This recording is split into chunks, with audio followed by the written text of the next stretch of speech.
What happens when people rent your place and use it as a cannabis farm?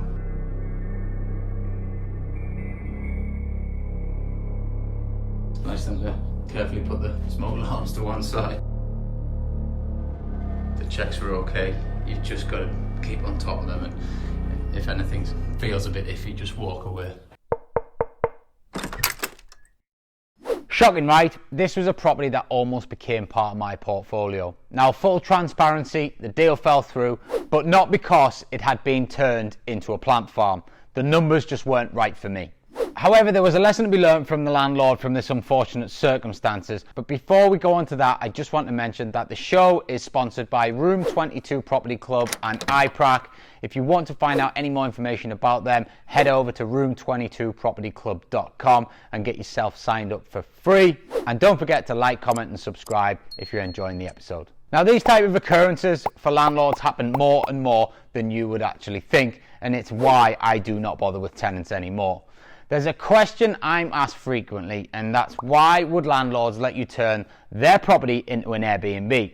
And I use this as a great example as one of the main reasons why they would let me, because tenants are a nightmare. Let me tell you about another example which proves this point exactly in one of my other Airbnbs. But before we go on to that, this is one of my clean Airbnbs. It's well maintained, it brings in thousands of pounds a month, and people like contractors who use it to sleep in between work during the week when they're away from home, or weekend tourism who are coming into the city for many reasons like concerts, football matches, and simply using it as a hub.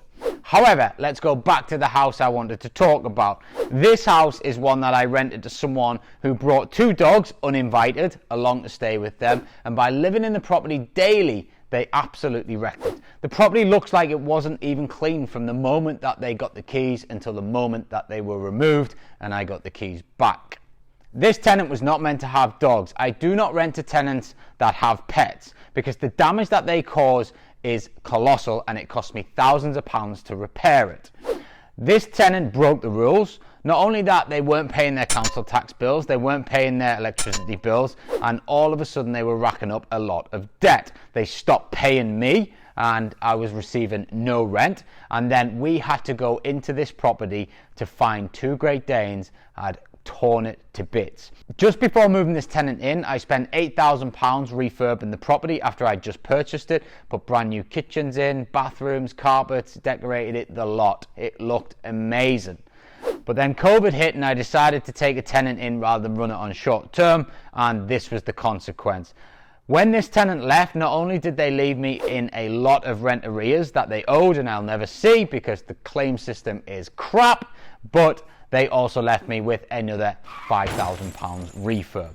So thanks to this tenant, I am almost £18,000 to £19,000 in debt because of one horrible tenant. And this is why I do not do tenants anymore, and all of my properties get put on Airbnb, and why I would encourage all landlords to do the same. Not only because you can earn more money on a month-by-month basis, but you have much more control over your properties. The difference is staggering, and it's because people who book Airbnbs aren't coming to that property to spend time in it.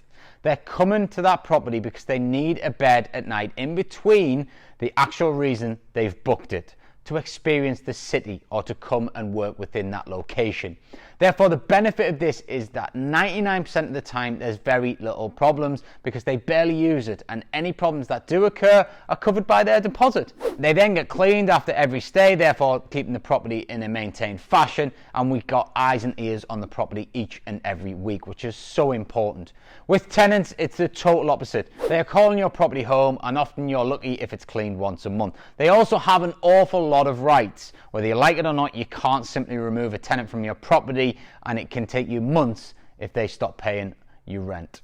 I have personally just been through a possession. It's not nice and it's very costly. So when I go to a landlord and show them what I can do, pay them what they want and get away from a tenant, take away the hassle from their life of having to deal with the tenants and the risk that comes with it, keep the property in a great condition whilst often upping the value in order to make it suitable for guests on my money, not their money, it's a hard offer for them to turn down. I tell everyone in the Room 22 Property Club community, if a landlord is saying no to you turning their property into an Airbnb, then you aren't explaining it well enough, because it's a win-win for us both. You might be wondering, well, okay, it's a great strategy, why don't they just do it themselves? And the simple answer is they can't be bothered. A lot of landlords don't want the hassle. They just want their money every month, which allows us to capitalize.